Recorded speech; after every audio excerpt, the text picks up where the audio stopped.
Scroll through the news on any given day, and you are hit with a barrage of macroeconomic dread. Millions of jobs are supposedly on the verge of vanishing, swallowed up by automated algorithms and artificial intelligence. The executives building these systems often validate that anxiety.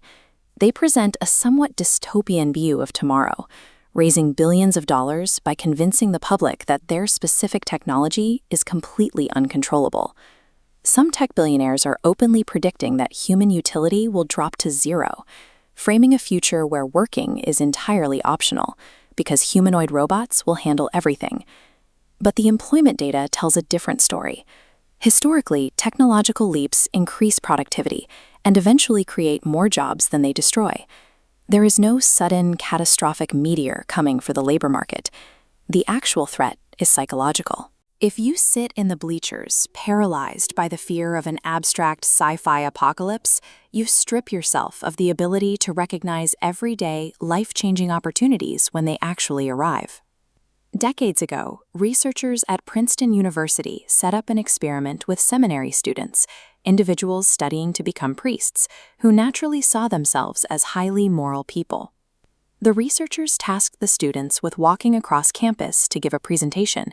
Along the route, in a narrow hallway, they placed an actor slouched on the ground, clearly in need of medical help. As this scatter plot clearly shows, a student's self-reported morality had absolutely zero impact on their actions. The line is flat.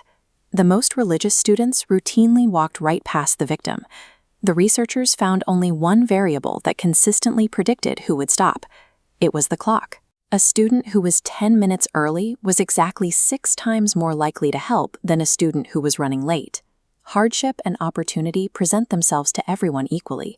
Only people who have excess capacity, in this case 10 extra minutes of time, can pause, recognize the situation, and take action.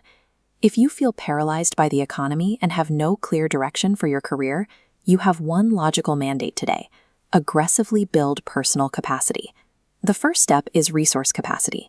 If you don't have a specific business or asset to invest in right now, your default behavior must be hoarding cash and hoarding time.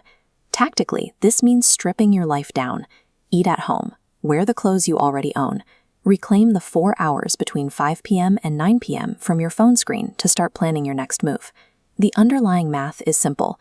Conserving money buys you time, and having excess time buys you optionality. You can wait patiently at the plate and ignore the bad pitches. The alternative is relying on the broader economy to carry you.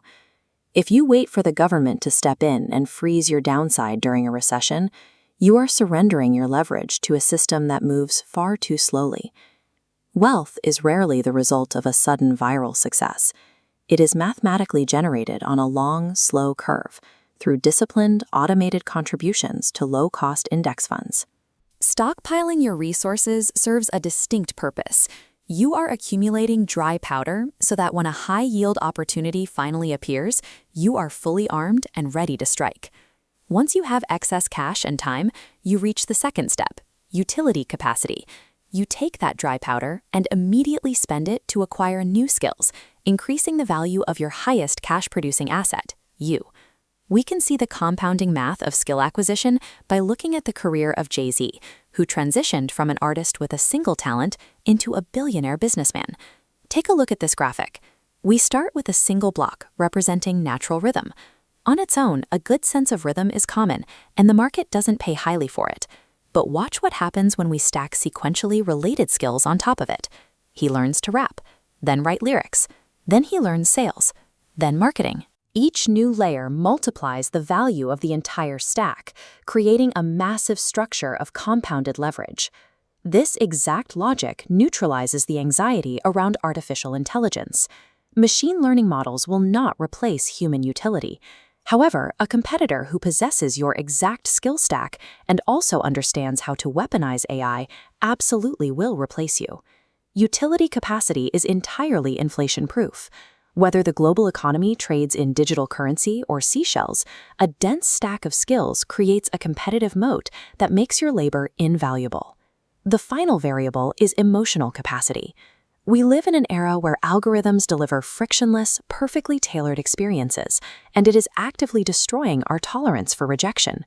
You have to intentionally seek out the word no. Put yourself in the agency of strangers. Apply for roles you aren't qualified for. Make overtures to people out of your league, and let yourself get turned down. Every self-made entrepreneur shares one hidden engine, the emotional armor required to grieve a public failure, forgive themselves, and step right back up to the plate. So why stockpile this time, money, and skill in the first place?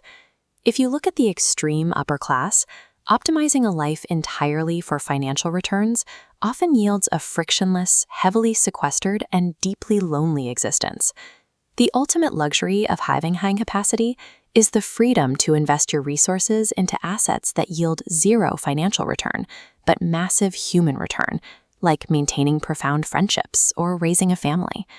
True wealth is simply having the emotional and financial buffer required to endure life's inevitable hardships alongside the people you care about. You cannot control the velocity of machine learning, and you cannot predict the next macroeconomic contraction, but you have total control over your own operational readiness. By methodically hoarding resources, stacking skills, and enduring rejection, you stop being a passive victim of an unpredictable future. You become the active architect of it. If you find this valuable, please make sure to follow and subscribe. Rise Race,